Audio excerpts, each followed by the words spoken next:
ಯಾವ ಒಂದು ಜಾತಿಯನ್ನು ನೀವು ಉಪಜಾತಿಯನ್ನಾಗಲಿ ಒಂದು ಪ್ರವರ್ಗಕ್ಕೆ ಸೇರ್ಬೇಕಂದ್ರೆ ಬಹಳ ಮುಖ್ಯವಾಗಬೇಕಾಗಿರ್ತಕ್ಕಂಥದ್ದು ಅರ್ಹತೆ ಅಂತಂದ್ರೆ ಅಲ್ಲಿನ ಮಾನದಂಡಗಳೇನಿದಾವಲ್ಲ ಆ ಮಾನದಂಡಗಳ ಪ್ರಕಾರ ಅದು ಅಲ್ಲಿ ಆ ಚೌಕಟ್ಟಿನೊಳಗಡೆ ಬಂದ್ರೆ ಯಾರು ವಿರೋಧ ಯಾರು ಪರ ಅಂತ ಪ್ರಶ್ನೆ ಬರೋದಿಲ್ಲ.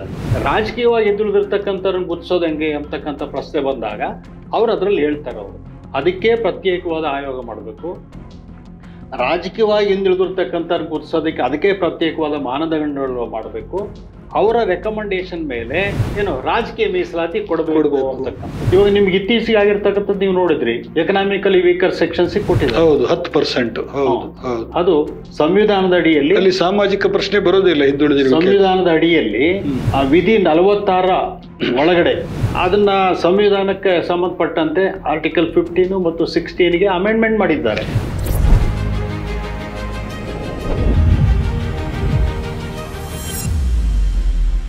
ತ್ರಿವರ್ಣ ನ್ಯೂಸ್ನ ಇಂಟರ್ವ್ಯೂ ಕಾರ್ಯಕ್ರಮಕ್ಕೆ ಸ್ವಾಗತ. ನಾನು BM ಹನೀಫ್. ಇವತ್ತಿನ ನಮ್ಮ ಕಾರ್ಯಕ್ರಮದಲ್ಲಿ ನಾವು ಪ್ರಖ್ಯಾತ ನ್ಯಾಯವಾದಿ, ಕರ್ನಾಟಕದ ರಾಜ್ಯ ಹಿಂದುಳಿದ ವರ್ಗಗಳ ಆಯೋಗದ ಮಾಜಿ ಅಧ್ಯಕ್ಷ H. ಕಾಂತರಾಜ್ ಅವರನ್ನು ಸಂದರ್ಶನ ಮಾಡುವವರಿದ್ದೇವೆ. ಇವತ್ತು ರಾಜ್ಯದಲ್ಲಿ ಭುಗಿಲೆದ್ದಿರುವಂತಹ ಮೀಸಲಾತಿ ಚಳವಳಿ ಇರಬಹುದು, ಬೇರೆ ಬೇರೆ ರೀತಿಯ OBC ಅದರ್ ಬ್ಯಾಕ್ವರ್ಡ್ ಕ್ಲಾಸಸ್ ಮೀಸಲಾತಿಗೆ ಸಂಬಂಧಿಸಿದ ವಿವಾದಗಳಿರಬಹುದು. ಇವೆಲ್ಲ ವಿಚಾರಗಳನ್ನು ನಾವು ಅವರ ಜೊತೆಗೆ ಚರ್ಚೆ ಮಾಡ್ತಾ ಇದ್ದೇವೆ. ಸರ್ ನಮಸ್ಕಾರ. ನಮಸ್ಕಾರ. ತ್ರಿವರ್ಣ ನ್ಯೂಸ್ಗೆ ಸ್ವಾಗತ. ಧನ್ಯವಾದಗಳು.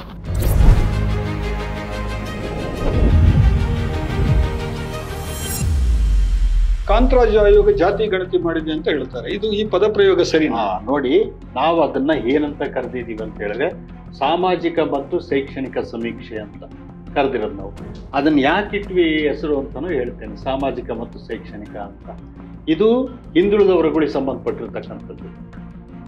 ಸಂವಿಧಾನದ ಅಡಿಯಲ್ಲಿ ಅದೇ ಪದ ಬಳಸಿರ್ತಕ್ಕಂಥ ದೃಷ್ಟಿಯಿಂದ ಯಾರು ಹಿಂದುಳಿದ ವರ್ಗಗಳಿಗೆ ಸೇರಿದ್ದಾರೆ ಅಂತ ಹೇಳಿದ್ರೆ ಯಾರು ಸಾಮಾಜಿಕವಾಗಿ ಮತ್ತು ಶೈಕ್ಷಣಿಕವಾಗಿ ಹಿಂದುಳಿದಿದ್ದಾರೋ ಅವರು ಹಿಂದುಳಿದ ವರ್ಗಗಳು ಅಂತ ಹೇಳ್ತಾರೆ. ಸೊ ಆದ್ರಿಂದ ಇದು ಸಾಮಾಜಿಕ ಮತ್ತು ಶೈಕ್ಷಣಿಕ ಸಮೀಕ್ಷೆ ಅಂತ ಕರಿತೀವಿ ನಾವು. ಆದ್ರೆ ನಮ್ಮ ಇದು ಏನಾಗುತ್ತೆ, ಇದು ಸಮಾಜದಲ್ಲಿ ಈ ಜಾತಿ ಗಣತಿ ಅಂತಕ್ಕಂಥ ಪದ ಬಳಸ್ತಾ ಇದ್ದಾರೆ ಅಷ್ಟೇ ಆಗಲಿ. ಇದು ಬರೀ ಜಾತಿಯನ್ನು ಅವಲಂಬಿಸಿ ಮಾಡಿರ್ತಕ್ಕಂಥ ಜಾತಿ ಗಣತಿ ಅಲ್ಲ.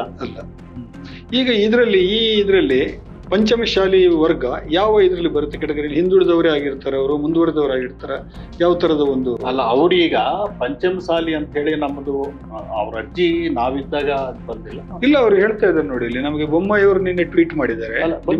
ಹೇಳ್ತೀನಿ, ಬೊಮ್ಮಾಯಿಯವರು ಟ್ವೀಟ್ ಮಾಡಿರೋದ್ರಲ್ಲಿ 2016ರಲ್ಲಿ ಹಿಂದುಳಿದ ವರ್ಗಗಳ ಆಯೋಗದ ಅಧ್ಯಕ್ಷರಾಗಿದ್ದ ಕಾಂತರಾಜ ಸಮಿತಿ ಮುಂದೆ ಪಂಚಮಸಾಲಿ ಸಮುದಾಯವನ್ನು ಪ್ರವರ್ಗ 2Aಗೆ ಸೇರಿಸಬೇಕೆಂಬ ಬೇಡಿಕೆ ಇತ್ತು. ಆಗ ರಾಜ್ಯದಲ್ಲಿ ಸಿದ್ದರಾಮಯ್ಯ ನೇತೃತ್ವದ ಸರ್ಕಾರ ಇತ್ತು. ಆಗ ಕಾಂತರಾಜ್ ಸಮಿತಿ ಪಂಚಮಶಾಲಿ ಸಮುದಾಯವನ್ನು ಪ್ರವರ್ಗ 2Aಗೆ ಸೇರಿಸಲು ಸಂಪೂರ್ಣವಾಗಿ ತಿರಸ್ಕಾರ ಮಾಡಿದ್ದು ಪಂಚಮಶಾಲಿ ಸಮುದಾಯದ ವಿರುದ್ಧ ಅಂದಿನ ಸರ್ಕಾರಕ್ಕೆ ಇದ್ದ ಮನೋಭಾವ ಸ್ಪಷ್ಟವಾಗುತ್ತದೆ. ಇದು ಬಸವರಾಜ ಬೊಮ್ಮಾಯಿ ಅವರು 2 ದಿನದ ಹಿಂದೆ ಟ್ವೀಟ್ ಮಾಡಿದ್ದಾರೆ. ಅದನ್ನೇ ಅವರು 2A ಪ್ರವರ್ಗ 2A ಸೇರಿಸಿ ಅಂತ ಹೇಳೋದ್ರ ಜೊತೆಗೆ ಇತರೆ ಇದು ಮನವಿ ಇತ್ತು ಅದರಲ್ಲಿ. ಅದನ್ನ ನಾವು ತೀರ್ಮಾನ ಮಾಡಿದ್ದೇವೆ ಅದು ಇರೋ ಪ್ರಕಾರ ಅಂತ.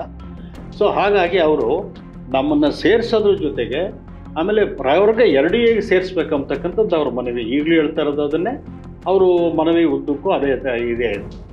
ಸೊ ಹಾಗಾಗಿ ಅದೇನು ಇದು ಬರುತ್ತೋ ಕ್ರಮ ಏನು ಬೇಕೋ ಎಲ್ಲರಿಗೂ ಇದು ಕ್ರಮ ಏನು ವಹಿಸಿದೀವಲ್ಲ, ಹಿಂದುಳಿದ ಮಾನದಂಡಗಳು ಅಥವಾ ಮಾನದಂಡಗಳು ಏನಿದಾವಲ್ಲ ಅದ್ರ ಪ್ರಕಾರ ಯಾವುದೇ ಆಯೋಗ ತೀರ್ಮಾನ ಮಾಡುತ್ತೆ. ಈಗ 2Aಗೆ ಸೇರಿಸಿದ್ರೆ ಏನು ಅವರಿಗೆ ಲಾಭ ಏನಿದೆ? ಅವರಿಗೆ ಅಲ್ಲಿರುವಂತ ಬೇರೆ ಜಾತಿಗಳು ಸ್ವಲ್ಪ ದುರ್ಬಲ ವರ್ಗದವರಿದ್ದು ಅಲ್ಲಿ ನಮಗೆ ಹೆಚ್ಚು ಪಾಲು ಸಿಗ್ತದೆ ಅಂತ ಅವ್ರು ಬಯಸಿದ್ದಾರೆ. ಏನು ಅಲ್ಲ, ಇಲ್ಲಿ 2 ಅಂಶಗಳು ಅದಿದ್ದೇ ಇರುತ್ತೆ. ಅಲ್ಲಿರ್ತಕ್ಕಂಥವ್ರು ಅವ್ರು ಬಂದ್ರೆ ತೊಂದರೆ ಆಗುತ್ತೆ ಅಂತಕ್ಕಂಥ ಅಭಿಪ್ರಾಯ ಸಹಜವಾಗಿ ಇರ್ತದಲ್ಲ. ಅದಕ್ಕಿಂತ ಅದನ್ನ ಅದನ್ನ ಅವಲಂಬಿಸೋದಿಲ್ಲ. ಯಾವ ಒಂದು ಜಾತಿಯನ್ನು ನೀವು ಉಪಜಾತಿಯನ್ನಾಗ್ಲಿ ಒಂದು ಪ್ರವರ್ಗಕ್ಕೆ ಸೇರ್ಬೇಕಂದ್ರೆ ಬಹಳ ಮುಖ್ಯವಾಗಬೇಕಾಗಿರ್ತಕ್ಕಂಥದ್ದು ಅರ್ಹತೆ ಅಂತಂದ್ರೆ ಅಲ್ಲಿನ ಮಾನದಂಡಗಳೇನಿದಾವಲ್ಲ ಆ ಮಾನದಂಡಗಳ ಪ್ರಕಾರ ಅದು ಅಲ್ಲಿ ಆ ಚೌಕಟ್ಟಿನೊಳಗಡೆ ಬಂದ್ರೆ ಯಾರು ವಿರೋಧ ಯಾರು ಪರ ಅಂತ ಪ್ರಶ್ನೆ ಬರೋದಿಲ್ಲ. ಅದು ಏನು ಅವ್ರಿಗೆ ಅರ್ಹತೆ ಇದ್ದಾಗ ಯಾರು ವಿರೋಧ ಮಾಡಿರ್ತಾನೆ ಏನೋ ಅದಾಗೋದಿಲ್ಲ. ಅರ್ಹತೆ ಬಹಳ ಮುಖ್ಯ.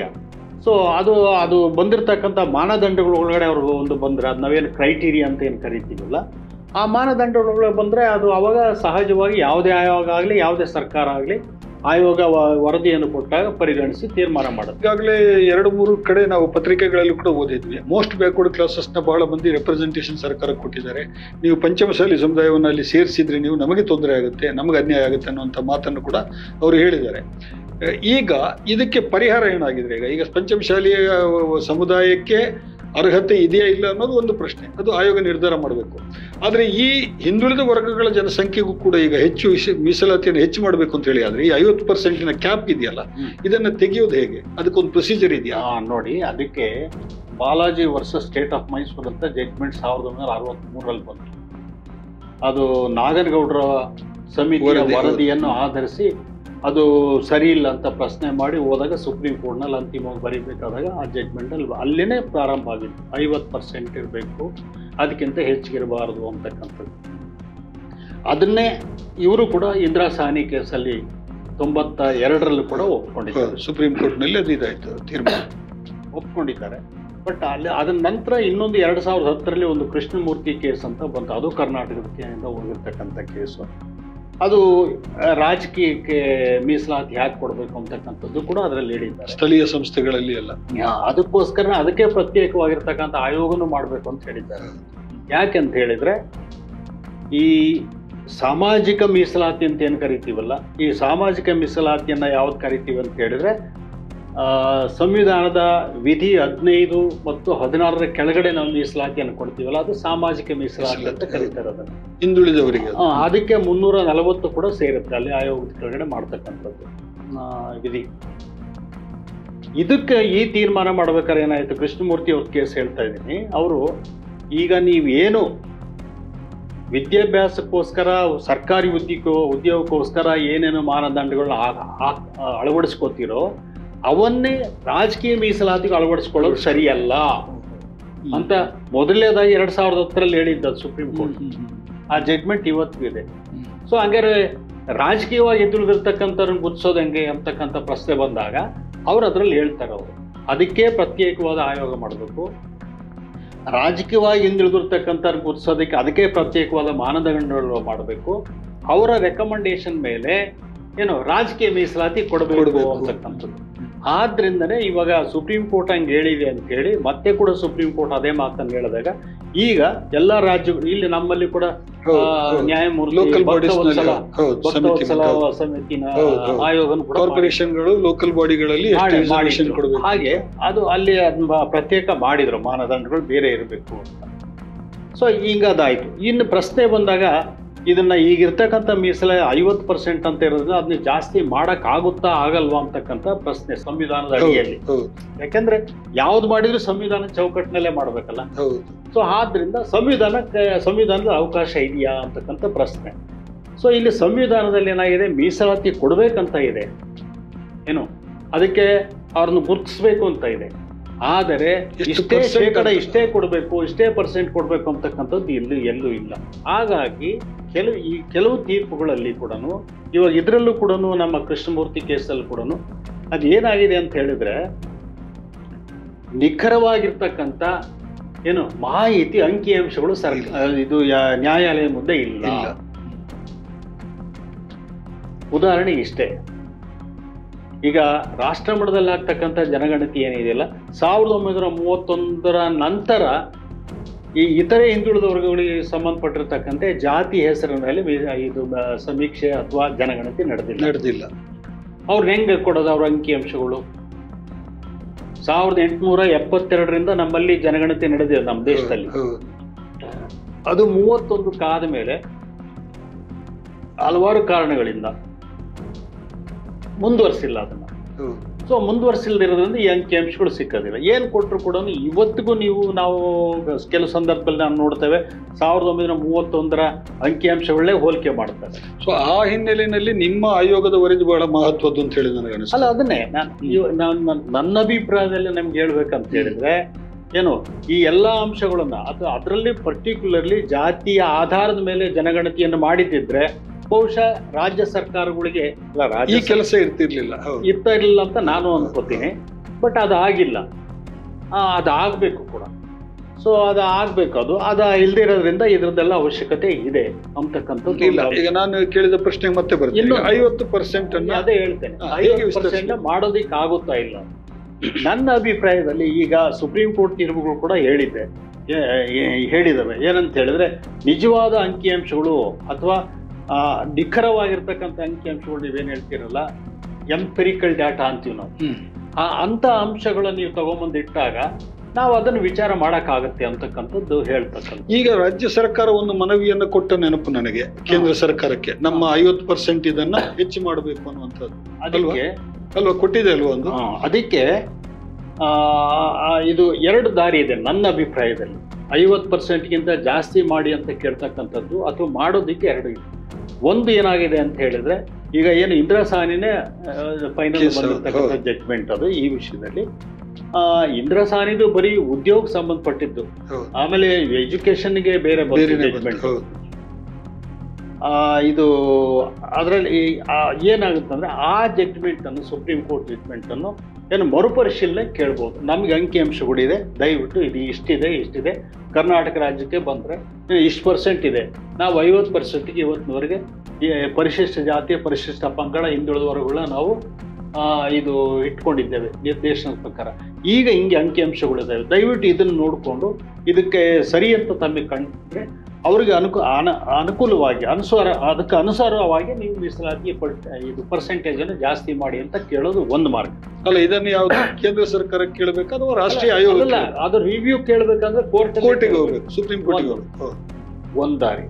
ಅದನ್ನು ಕೂಡ ಈಗ ಮೊನ್ನೆ ಒಂದು ಇದು ಕೇಸಲ್ಲಿ ಇದು ಯಾವುದು ಅಂತಂದ್ರೆ ಇಂಟರ್ನಲ್ ರಿಸರ್ವೇಶನ್ ಪ್ರಶ್ನೆ ಬಂದಾಗ ಕೂಡ ಹೇಳಿದ್ದಾರೆ, ಮತ್ತೆ ಬೇರೆ ಸಂದರ್ಭದಲ್ಲಿ ಹೇಳಿದ್ದಾರೆ. ಏನಂತ ಹೇಳಿದ್ರೆ, ಇಂದಿರಾ ಸಾಹ್ನಿ ಕೇಸನ್ನು ಇದು ಅದೇ ಇದೆ ರಾಜಕೀಯ ಮೀಸಲಾತಿ ಕೇಸ್ನಲ್ಲೂ ಹೇಳಿದ್ದಾರೆ, ಮರುಪರಿಶೀಲನೆ ಮಾಡ್ತಕ್ಕಂಥ ಸಂದರ್ಭ ಇಲ್ಲ ಅಂತಕ್ಕಂಥದ್ದು ಹೇಳಿ ಸುಪ್ರೀಂ ಕೋರ್ಟ್ ಹೇಳಿದೆ. ಒಳ ಮೀಸಲಾತಿ ಸಂದರ್ಭ ಅದು ಹೇಳಿದೆ. ಸೊ ಹಾಗಾಗಿ ನೀವು ಇಲ್ಲದೆ ಇದ್ದಾಗ ಏನಾಗುತ್ತೆ ಅಂದ್ರೆ, ಸಂವಿಧಾನ ಬದಲಾವಣೆ ಮಾಡ್ತಕ್ಕಂಥದ್ದು ಒಂದು ಮಾರ್ಗ. ಸಂವಿಧಾನದಲ್ಲಿ ಕೂಡ ಅದು ಇದು ಸೂಕ್ತವಾಗಿ ಚರ್ಚೆ ಆಗಿ ದೇಶದಲ್ಲೆಲ್ಲ ಅಂದ್ರೆ ರಾಜ್ಯ ಸರ್ಕಾರ ಒಂದು ಮನವಿಯನ್ನ ಕೇಂದ್ರ ಸರ್ಕಾರ ಕೊಡಬೇಕು, ಕೇಂದ್ರ ಸರ್ಕಾರ ಸಂಸತ್ತಿನಲ್ಲಿ ಇದನ್ನು ಸಂಬಂಧಿಸಿ ಒಂದು ಮಸೂದೆಯನ್ನ ಮಂಡಿಸಬೇಕು, ಆ ಮಸೂದೆ ಮೇಲೆ ಚರ್ಚೆ ಆಗ್ಬೇಕು, ಅದು ಚರ್ಚೆ ಆದ್ಮೇಲೆ ನಿರ್ಧಾರವನ್ನು ತಗೊಂಡ ಮೇಲೆ ಅದನ್ನ ಮತ್ತೆ ರಾಷ್ಟ್ರಪತಿಯ ಸಹಿ ಆಗ್ಬೇಕು, ಸೂಕ್ತವಾಗಿ ಸಂವಿಧಾನ. ಸರಿ, ಈಗ ರಾಜ್ಯ ಸರ್ಕಾರ ಒಂದು ತೀರ್ಮಾನ ತಗೊಳ್ತು ಅಂತ ಇಟ್ಕೊಳ್ಳಿ, ಪಂಚಮಶಾಲೆಗಳು ಒತ್ತಡ ಹೇರ್ತಾ ಇದ್ದಾರೆ, ಆದ್ರಿಂದ ನಾವು ಅವರನ್ನು ಸೇರಿಸಿಕೊಳ್ಳೋದಕ್ಕೆ ಅಲ್ಲಲ್ಲ ಅವರನ್ನು ಸೇರಿಸಿಕೊಂಡು ನಾವು ಅದನ್ನ ಇದು ಮಾಡೋದಕ್ಕೆ ನಮಗೆ 62% ಮಾಡಬೇಕು ಅಂತ ಒಂದು ಮನವಿ ಕೊಡ್ತಾರೆ ಅಂತ ಇಟ್ಕೊಳ್ಳಿ.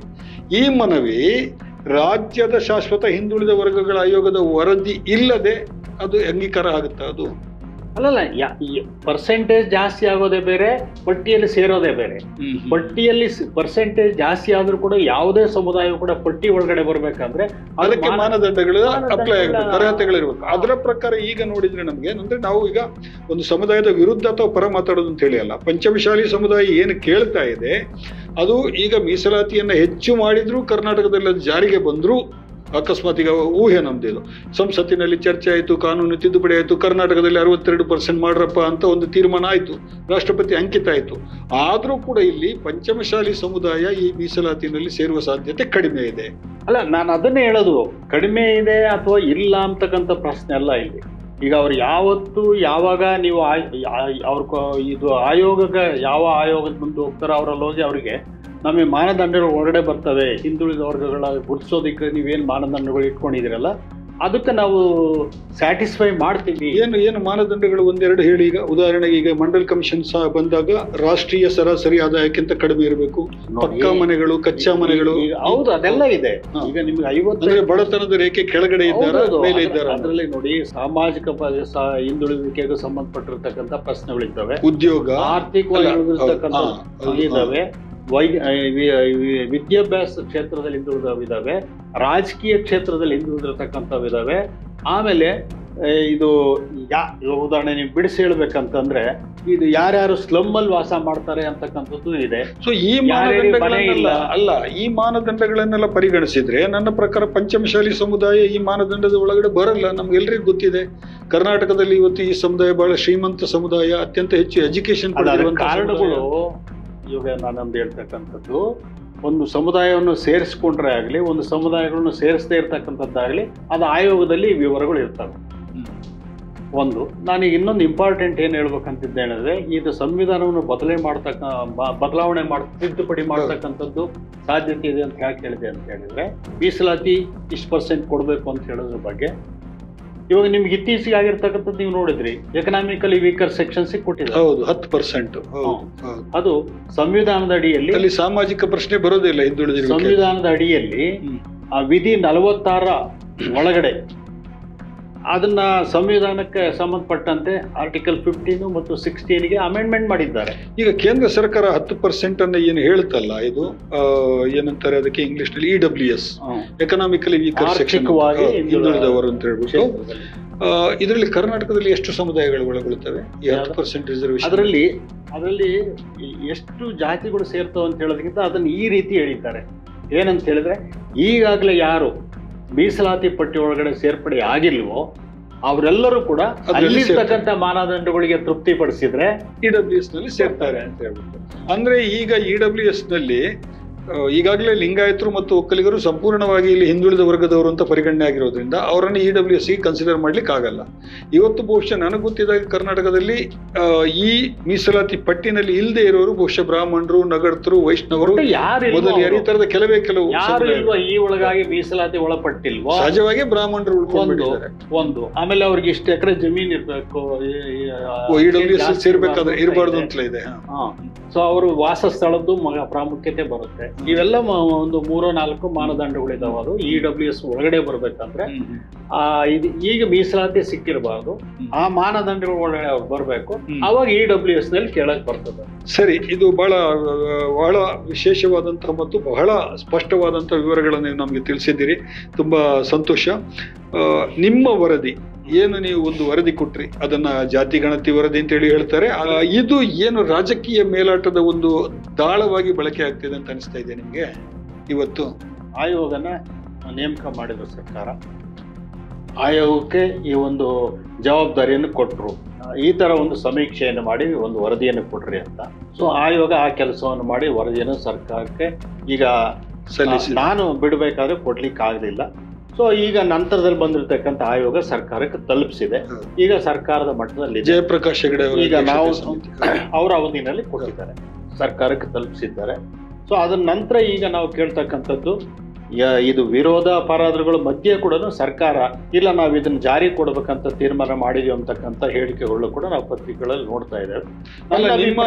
ನಿಮ್ಮ ವರದಿ ಕೊಟ್ಟಾಗ ಅದಕ್ಕೆ ಸಂಬಂಧಿತ ಕಾರ್ಯದರ್ಶಿ ಸಹಿ ಹಾಕಿಲ್ಲ ಅಂತ ಒಂದು ಮಾತು ಬಂತು ಪತ್ರಿಕೆಯಲ್ಲಿ. ಅದನ್ನ ಹೇಳಿದ್ರು ಪ್ರಾರಂಭದಲ್ಲಿ, ಆಮೇಲೆ ಅದನ್ನ ಹೇಳಿದ್ರು ಅದನ್ನ ಸರಿಪಡಿಸಿ ನಾವು ಸರ್ಕಾರಕ್ಕೆ ಕೊಡ್ತೀವಿ. ಯಾವುದು ಜಯಪ್ರಕಾಶ್ ಹೆಗಡೆ ಅಧ್ಯಕ್ಷತೆ ಆಯೋಗ ಅದನ್ನ ಮಾಡಿದೆ, ಸರಿಪಡಿಸಿ ಕೊಟ್ಟಿದೆ ವರದಿ ಅಂತ ಹೇಳ್ಬಿಟ್ಟು. ಸೊ ಈ ವರದಿ ನೀವು ಕೊಟ್ಟ ವರದಿಯೇ ಯಥಾವತ್ತಾಗಿ ಜಾರಿ ಆಗ್ತದೆ ನಂಬಿಕೆ ಇದೆಯಾ ನಿಮ್ಗೆ? ನಂಬಿಕೆ ಇದೆ. ಅಲ್ಲ, ಇದು ರಾಜಕೀಯ ದಾಳವಾಗಿ ಬಳಕೆ ಆಗ್ತದೆ, ನಂಬಿಕೆ ಇದೆ. ಇವಾಗ ಅದನ್ನು ನಾನು ಹೇಳ್ತೇನೆ, ಅದನ್ನೇನು ಹೇಳ್ಕೊಳ್ಳೋದಿಲ್ಲ. ಒಂದು ವರದಿಯನ್ನು ಸರ್ಕಾರಕ್ಕೆ ಕೊಟ್ಟಾಗ ಸರ್ಕಾರಕ್ಕೆ ಅದನ್ನ ಒಪ್ಕೊಳ್ತಕ್ಕಂಥ ಅಧಿಕಾರನೂ ಇದೆ. ಇಲ್ಲಿ ಹೇಳ್ತೀನಿ ಕೇಳಿ, ಅವರು ಒಪ್ಪಕ್ಕಾಗದೇ ಇದ್ರೆ ಸಕಾರಣಗಳು ಕೊಟ್ಟು ಬದಲಾವಣೆ ಮಾಡ್ಕೊಳ್ಳಿಕ್ಕೂ ಕೂಡ ಅಧಿಕಾರ, ಬೇಡ ಅಂತ ಹೇಳಕ್ಕೂ ಅಧಿಕಾರ ಇದೆ. ಆಮೇಲೆ ಸರ್ಕಾರದ ತೀರ್ಮಾನ ಪ್ರಕಾರ ಅವರು ಏನು ಹಿಂದೆ ಹಾವನೂರು ಆಯೋಗದ ವರದಿ ಬಂದಾಗ ದೇವರಾಜ್ ಅರಸು ಅವರ ಕಾಲದಲ್ಲಿ ಕೂಡ ಇದು ಆಗಿತ್ತು. ಸರ್ಕಾರದ ನೋಡಿ, ಅದು ಸರ್ಕಾರದ ಆಸ್ತಿ, ಸರ್ಕಾರಕ್ಕೆ ಕೊಟ್ಟಿದ್ದೇವೆ. ಈಗ ಸರ್ಕಾರ ತೀರ್ಮಾನ ತಗೊಂಡು ಅವರು ಜಾರಿ ಕೊಡ್ತಕ್ಕಂಥದ್ದು ಮಾಡ್ತಾರೆ. ಆದ್ರೆ ಸರ್ಕಾರ ರಾಜಕೀಯ ತೀರ್ಮಾನ ತೆಗೆದುಕೊಂಡ್ರೆ ಅದು ಮತ್ತೆ ಕೋರ್ಟ್ ನಲ್ಲಿ ಪ್ರಶ್ನೆ ಆದ್ರೆ ಮತ್ತೆ ಅದು ಯಾಕಂದ್ರೆ ಈ ಆಯೋಗದ ವರದಿಯ ಮಾನದಂಡನೇ ಅಲ್ವಾ ಮತ್ತೆ ಮುಖ್ಯ ಇರುತ್ತೆ. ಅದನ್ನ ಅದು ಯಾವಾಗಲೂ ಅಷ್ಟೇ, ಏನು ಅದೇನು ಪ್ರಶ್ನಾತೀತ ಅಲ್ಲ ಅದು. ಅದು ಯಾವಾಗಲೂ ಕೂಡ ಸರಿ ತಪ್ಪುಗಳು ಸರ್ಕಾರದ ಮಟ್ಟದಲ್ಲಾದ್ರೂ ನೋಡ್ತಾರೆ, ಜನಗಳಾದ್ರೂ ನೋಡ್ತಾರೆ ಅದನ್ನ. ಈಗ OBC ಒಳಗಡೆನೆ ಒಳ ಪಂಗಡದನ್ನ ನೀವು ಒಳವರ್ಗೀಕರಣ ಮಾಡಿದಾಗ ಅದರಲ್ಲಿ ಮುಸ್ಲಿಮರಿಗೆ ಪ್ರತ್ಯೇಕವಾಗಿ 4% ಮೀಸಲಾತಿ ಬಂತು ಕರ್ನಾಟಕದಲ್ಲಿ. OBC ಒಳಗಡೆ ಸಾಮಾನ್ಯವಾಗಿ ಯಾವುದೇ ಒಂದು ವರದಿಯನ್ನು ಕೊಟ್ಟಾಗ ಸರ್ಕಾರ ಅದನ್ನ ಒಪ್ಕೊಳ್ತಕ್ಕಂಥದ್ದು ಕ್ರಮ ಇದೆ. ಸಾಮಾನ್ಯವಾಗಿ ಅದನ್ನ ಮಾಡ್ಕೊಳ್ತಕ್ಕಂಥದ್ದು ಇದೆ. ಸೊ ಅದನ್ನ ಕೂಡ ಎಷ್ಟೋ ತೀರ್ಪುಗಳಲ್ಲಿ ಬಂದಿದೆ. ಅದನ್ನು ಧರ್ಮದ ಆಧಾರದ ಮೇಲೆ ಮೀಸಲಾತಿ ಕೊಡಬಾರದು ಅಂತ ಒಂದು ಮಾಡಬಾರದು ಅಂತಕ್ಕಂಥ ಅಭಿಪ್ರಾಯಗಳು ಇದಾವೆ. ಅಲ್ಲಲ್ಲ, ಈಗ ಧರ್ಮದ ಆಧಾರದ ಮೇಲೆ, ಈಗ ಬಿಜೆಪಿ ವಾದ ಮಾಡುವಾಗ ಒಂದು ಮಾತು ಹೇಳುತ್ತದೆ, ಧರ್ಮದ ಆಧಾರದ ಮೇಲೆ ಮೀಸಲಾತಿ ಕೊಡಬಾರದು ಅಂತ ಒಂದು ಹೈಕೋರ್ಟಿನ ತೀರ್ಪು ಇದೆ. ಪಶ್ಚಿಮ ಬಂಗಾಳದಲ್ಲೂ ಕೂಡ ಮೊನ್ನೆ ಆ ತೀರ್ಪು ಮತ್ತೆ ಪುನರಪಿ ಬಂತದ್ದು. ಈ ಹಿಂದೆ ರಾಜಶೇಖರ್ ರೆಡ್ಡಿ ಅವರು ಆಂಧ್ರ ಪ್ರದೇಶದಲ್ಲಿ ಮುಖ್ಯಮಂತ್ರಿ ಆಗಿದ್ದಾಗ ಈ ರೀತಿ ಪ್ರತ್ಯೇಕ 5% ಮೀಸಲಾತಿಯನ್ನು ಮುಸ್ಲಿಮರಿಗೆ ಕೊಟ್ಟಾಗ ಅದನ್ನ ಹೈಕೋರ್ಟ್ ರದ್ದುಪಡಿಸಿತ್ತು. ಅದನ್ನ ಅಂತ ಏನು ಹೇಳ್ತಾರಲ್ಲ, ಆವಾಗ ರದ್ದುಪಡಿಸಿದ್ದಕ್ಕೆ ಆಧಾರ ಏನು ಹೈಕೋರ್ಟ್? ಮತ್ತೆ ಅಲ್ಲಲ್ಲ, ರದ್ದುಪಡಿಸಿರ್ತಕ್ಕಂಥದ್ದು ನನ್ನ ಪ್ರಕಾರ ಯಾವುದೇ ಒಂದು ಆಯೋಗದ ಒಂದು ವರದಿಯನ್ನು ಕೊಟ್ಟು ಅದರ ಮೇಲೆ ಸರ್ಕಾರದ ಆದೇಶ ಮಾಡಿದಾಗ ಅದನ್ನ ಪ್ರಶ್ನೆ ಮಾಡಿದಾಗ ರದ್ದುಪಡಿಸಿರ್ತಕ್ಕಂಥದ್ದು ಏನಿದೆ ಅಂತ ಹೇಳಿದ್ರೆ ಏನು ಅದಕ್ಕೆ ಏನು ನೀವು ಪರ್ಸೆಂಟೇಜ್ ಕೊಟ್ಟಿದ್ದೀರೋ, ರಿಸರ್ವೇಶನ್ ಕೊಟ್ಟಿದ್ದೀರೋ ಅದಕ್ಕೆ ಆಧಾರ ಇದ್ರೆ ರದ್ದು ಮಾಡಿಲ್ಲ. ಅಲ್ಲಲ್ಲ, ಅಲ್ಲಿ ಕ್ಯಾಬಿನೆಟ್ ನಲ್ಲಿ ರಾಜ್ಯದ ಸಚಿವ ಸಂಪುಟದಲ್ಲಿ ನಿರ್ಧಾರ ತೆಗೆದು, ಈಗ ಮಹಾರಾಷ್ಟ್ರದ ನನಗೆ ಆ ಕಾರಣಕ್ಕಾಗಿ ಅದನ್ನ ರದ್ದು ಮಾಡಿದ್ರು. ಈಗ ಮಹಾರಾಷ್ಟ್ರದಲ್ಲಿ ಮೀಸಲಾತಿ ಕೊಟ್ಟರು, ಅವಾಗ ಮರಾಠ ಸಮುದಾಯಕ್ಕೆ ಅದನ್ನ ರದ್ದು ಮಾಡಿದ್ರು. ಯಾಕೆ ಅಂತ ಹೇಳಿದ್ರೆ ಅದಕ್ಕೆ ಆಯೋಗದ ವರದಿ ಆಧಾರ ಇಲ್ಲ, ಸಮೀಕ್ಷೆ ಆಧಾರ ಸಮೇತ ಆಯೋಗದ ವರದಿ ಇಲ್ಲ ಅಂತ, ಎಂಪಿರಿಕಲ್ ಡಾಟಾ ಇಲ್ಲ. ಇವತ್ತಿಗೂ ಸುಪ್ರೀಂ ಕೋರ್ಟ್ ಅನೇಕ ಬಾರಿ ಹೇಳಿದೆ, ಯಾವುದೇ ನೀವು ಒಂದು ಮೀಸಲಾತಿಯನ್ನು. ಸೊ ಕರ್ನಾಟಕದಲ್ಲಿ ಈಗ ಏನು ಈ ಒಳ ಮೀಸಲಾತಿನಲ್ಲಿ 4% ಮುಸ್ಲಿಮರಿಗೆ, 4% ಒಕ್ಕಲಿಗರಿಗೆ, ಆಮೇಲೆ ಇಷ್ಟು % ಲಿಂಗಾಯತರಿಗೆಲ್ಲ ಸಿಕ್ಕಿರೋದಕ್ಕೆ ಆಧಾರ, ವರದಿ ಆಧಾರ ಇದೆ. ಅದನ್ನೇ ಪಟ್ಟಿ ನಾವು ಬರೋಷ್ಟೊತ್ತಿಗೆ ಅದು ಆಗೋಗಿದೆ. 94ರಲ್ಲಿ ಚಿನ್ನಪ್ಪರೆಡ್ಡಿ ವರದಿ ಬಹುಶಃ ಆಗಿದೆ. ನೀವು ಆಮೇಲೆ ಇದು ತಮಿಳುನಾಡಿನ ಕೇಳ್ತಾ ಇದ್ರಿ. ಹೌದು, ತಮಿಳುನಾಡಿನಲ್ಲಿ 69% ಇದೆಯಲ್ಲ. 69% ಇದೆ, ಯಾಕಿಲ್ಲ 50 ಇದೆ? ಅದು ಇದನ್ನು ಮಾಡಕ್ಕಾಗಲ್ವ ಅನ್ನೋ ಪ್ರಶ್ನೆ ಬರುತ್ತೆ ನೋಡಿ. ಅಲ್ಲಿ 69% ಮಾಡಿದ್ದಾರೆ. ಅದನ್ನೇನ್ ಮಾಡಿದ್ರು, 9ನೇ ಶೆಡ್ಯೂಲ್ ಅಲ್ಲಿ ಹಾಕಿದ್ದಾರೆ. ಸಂವಿಧಾನದ 9ನೇ ಶೆಡ್ಯೂಲ್ ಅಲ್ಲಿ. 9ನೇ ಶೆಡ್ಯೂಲ್ ಅಂತಂದ್ರೆ ಏನಪ್ಪಾ ಅಂತ ಹೇಳಿದ್ರೆ, ಆ ಶೆಡ್ಯೂಲ್ ಅಲ್ಲಿ ಸೇರಿಸಿರ್ತಕ್ಕಂಥ ಕಾಯ್ದೆಗಳು ಏನಿದಾವಲ್ಲ ಅದನ್ನ ಪ್ರಶ್ನೆ ಮಾಡ್ಲಿಕ್ಕೆ ಬರೋದಿಲ್ಲ ಅಂತಕ್ಕಂಥದ್ದು ಇತ್ತು. ಅದು ಈಗ ಏನಾಗಿದೆ, ಅದನ್ನು ಕೂಡ ಸಂವಿಧಾನದ ಯಾವುದೇ ಅಂಶಗಳನ್ನು, ಅದರಲ್ಲೂ ಕೂಡ ಅದು ಯಾವುದಾದ್ರೂ ಇದು ಮೂಲಭೂತ ಹಕ್ಕುಗಳಿಗೆ ವಿರುದ್ಧವಾಗಿರ್ತಕ್ಕಂಥ ತೀರ್ಮಾನ ಆಗಿದ್ರೆ 9ನೇ ಶೆಡ್ಯೂಲ್ ನಲ್ಲಿ ಸೇರಿಸಿದ್ರು ಕೂಡ ಅದನ್ನ ಪ್ರಶ್ನೆ ಮಾಡಬಹುದು ಅಂತಕ್ಕಂಥದ್ದು. ನನಗಿರೋ ಮಾಹಿತಿ ಪ್ರಕಾರ ಇವತ್ತು ಕೂಡ ತಮಿಳುನಾಡಿಂದು ಅದನ್ನ ಪ್ರಶ್ನೆ ಮಾಡಿರ್ತಕ್ಕಂಥ ಕೇಸು ಇನ್ನೂ ಕೂಡ ಪೆಂಡಿಂಗ್ ಇದೆ, ಸುಪ್ರೀಂ ಕೋರ್ಟ್ ನಲ್ಲಿ ಪೆಂಡಿಂಗ್ ಇದೆ ನನಗೆ ಇರ್ತಕ್ಕಂಥ ನನ್ನ. ಸೊ ಒಟ್ಟಾರೆ ನೀವು ಹೇಳುವ ಪ್ರಕಾರ ಯಾವುದೇ ಸಮುದಾಯವನ್ನ ನೀವು ಹಿಂದುಳಿದ ವರ್ಗ ಅಂತೇಳಿ ಪರಿಗಣಿಸೋದಾದ್ರೆ, ಅಥವಾ ಮೋರ್ ಬ್ಯಾಕ್ವರ್ಡ್ ಅಥವಾ ಮೋಸ್ಟ್ ಬ್ಯಾಕ್ವರ್ಡ್, ಈ ತರದ ಯಾವುದೇ ಆಯೋಗದ ಸಮೀಕ್ಷೆ, ವೈಜ್ಞಾನಿಕವಾದ ಸಮೀಕ್ಷೆ ಮತ್ತು ಅಂಕಿಅಂಶಗಳ ಹಿನ್ನೆಲೆ ಆಧಾರ ಬೇಕೇ ಬೇಕು. ಅದಿಲ್ಲದೆ ಸಾಧ್ಯ ಇಲ್ಲ. ಸರ್ಕಾರ ಇಂಥ ನಿರ್ಧಾರಗಳನ್ನ ಸುವಮೋಟೋ ಆಗಿ ಸಚಿವ ಸಂಪುಟ ತಗೊಳ್ಳಿಕ್ಕೆ ಅಲ್ಲಲ್ಲ, ಸರ್ಕಾರ ಸುವಮೋಟೋ ಸಚಿವ ಸಂಪುಟದಲ್ಲಿ ಕೂತ್ಕೊಂಡ್ಬಿಟ್ಟು ಇಲ್ಲ ಇಂಥ ಸಮುದಾಯದವರು ಒತ್ತಡ ಹಾಕ್ತಾ ಇದ್ದಾರೆ, ಈಗ ಪಂಚಮಶಾಲಿ ಸಮುದಾಯದವರು ಒತ್ತಡ ಹಾಕ್ತಾ ಇದ್ದಾರೆ, ನಾವು ಮಾಡ್ಬಿಡೋಣ ಅಂತ ಹೇಳಿ ಮಾಡ್ಲಿಕ್ಕೆ ಮಾಡಬಹುದು. ಆದ್ರೆ ಅದು ಕೋರ್ಟ್ ನಲ್ಲಿ ನಿಲ್ಲೋದಿಲ್ಲ. ಕಾರಣಗಳು ಬೇಕು, ಆಮೇಲೆ ಅದು ಉಳಿಬೇಕು. ಕಾರಣಗಳಂದ್ರೆ ಮತ್ತೆ ಹಿಂದುಳಿದ ವರ್ಗಗಳ ಆಯೋಗದ ವರದಿ ಹಾಗೆ ಮಾಡಿದ್ರೆ ಎಂಬುದು ಅರ್ಥ. ಇನ್ನೊಂದೇನು, ಯಾರಾದ್ರೂ ಒಂದು ಪ್ರಶ್ನೆ ಕೇಳ್ಬೋದು, ಕೋರ್ಟ್ನವರೇ ಕೇಳ್ಬೋದು, ಅಥವಾ ಸಾಮಾನ್ಯ ವ್ಯಕ್ತಿನೇ ಕೇಳ್ಬೋದು. ಹಿಂಗೆ ನೇರವಾಗಿ ನೀವು ಮಾಡ್ತಕ್ಕಂಥ ಪ್ರಶ್ನೆ ಬಂದಾಗ ಆಯೋಗಗಳನ್ನ ಯಾಕೆ ನೇಮಕ ಮಾಡಬೇಕು? ಆಯೋಗಗಳನ್ನು ರದ್ದು ಮಾಡ್ಲಿಕ್ಕೂ ಬರೋದಿಲ್ಲ. ಸುಪ್ರೀಂ ಕೋರ್ಟ್ ಹೇಳಿದೆ ಬೇಕು ಅಂತ, ಅದು ಶಾಶ್ವತ ಆಯೋಗ ಬೇಕು ಅಂತ ಹೇಳಿದೆ. ಸೊ ಹಾಗಾಗಿ ಆದ್ರಿಂದ ನೇರವಾಗಿ ತಗೊಳ್ತಕ್ಕಂಥ ಕ್ರಮ ಅಲ್ಲ. ಎನಿಹೋ, ಧನ್ಯವಾದಗಳು ಸರ್. ಬಹಳ ಒಳ್ಳೆಯ ಚರ್ಚೆಯನ್ನು ನಾವು ಇವತ್ತು ಮಾಡಿದ್ವಿ, ಮೌಲಿಕವಾದಂತಹ ಚರ್ಚೆಯನ್ನ. ಇದು ಸುಮ್ಮನೆ ರಾಜಕೀಯದ ವಾದ ವಿವಾದ ಪ್ರತಿವಾದಗಳಾಗುವುದಕ್ಕಿಂತ ಹೆಚ್ಚಾಗಿ ವಿಷಯ ಆಧಾರಿತ, ಮೆರಿಟ್ ಬೇಸ್ಡ್, ಅಂದ್ರೆ ವಿಷಯದ ಮೆರಿಟ್ಗೆ ಸಂಬಂಧಿಸಿದಂತಹ ಒಂದು ಚರ್ಚೆಯನ್ನು ಮಾಡ್ಕೊಳ್ಬೇಕು ಅನ್ನೋದು ತ್ರಿವರ್ಣ ನ್ಯೂಸ್ನ ಬಹಳ ಮುಖ್ಯ ಉದ್ದೇಶ ಆಗಿತ್ತು. ಬಹುಶಃ ನಾವು ಬಹುತೇಕ ಈ ಉದ್ದೇಶದಲ್ಲಿ ನಾವು ಸಾಫಲ್ಯವನ್ನು ಕಂಡಿದ್ದೇವೆ ಅಂತ ನಾನು ಅನಿಸ್ತೇನೆ. ಧನ್ಯವಾದಗಳು. ನಮಸ್ಕಾರ.